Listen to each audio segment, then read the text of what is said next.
it's Jess. I am here today to review The Fault in Our Stars by John Green. I loved this book. It was so good.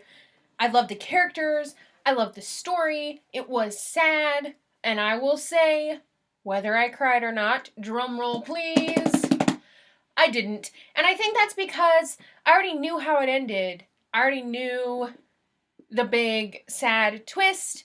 I already knew everything, so there wasn't really a huge shock moment for me when it happened. But I did still absolutely love it. I loved it. It was so good. I love the juxtaposition between Hazel and Gus and the way Hazel views her illness and the way Gus views illness and the life that they do have. It was just fantastic.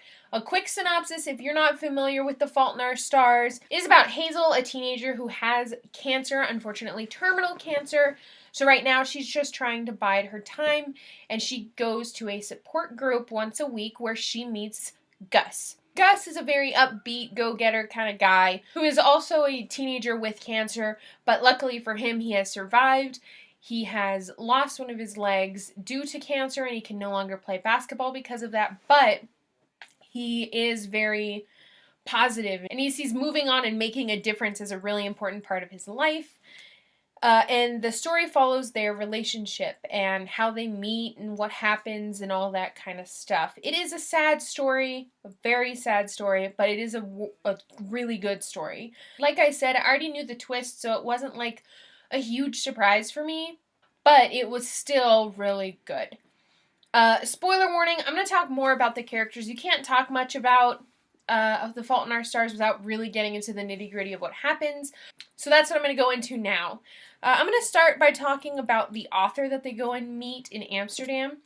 And I was just so shocked at how horrible he was. And I didn't think about the fact that the book was about his book. I mean, not The Fault in Our Stars, but that this author's book was about a child with cancer, and that child was very likely his child, and so that's why he was so upset when they came and she looked like the character.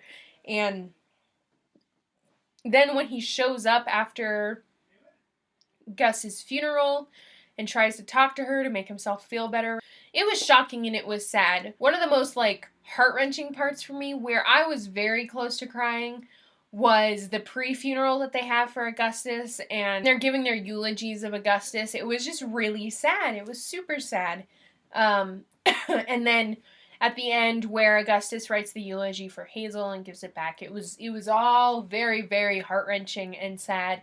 And it's things you don't think about when we're young, when we die old, because we're lucky. I don't think we worry so much about what someone's going to say at our funeral, and they do. So I highly, highly, highly recommend this book. It is so good. I really love the way Hazel approaches life, the fact that she just doesn't try to become something awesome, because I think that the world is full of people who want to leave a mark, who want to be awesome, but when you look at how many billions of people there are in the world, there are only a handful who can really do something amazing for everyone, and Hazel knows that, and Hazel approaches life that way, and I really appreciate that, because it's a reality of the life we live in, that it's not always possible. So I like that she doesn't do that. But that's really all I have to say about The Fault in Our Stars. I think it's amazing. I think it's wonderful. I think everyone should read it because it's full of good lessons and good stories.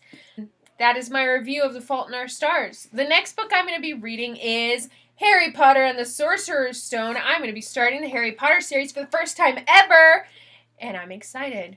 So, that is that. Stay tuned for this review. If you've read The Fault in Our Stars, please let me know if you loved it or hate it down below. And that's all I have today. Please like and subscribe, and I'll talk to you guys later. Bye!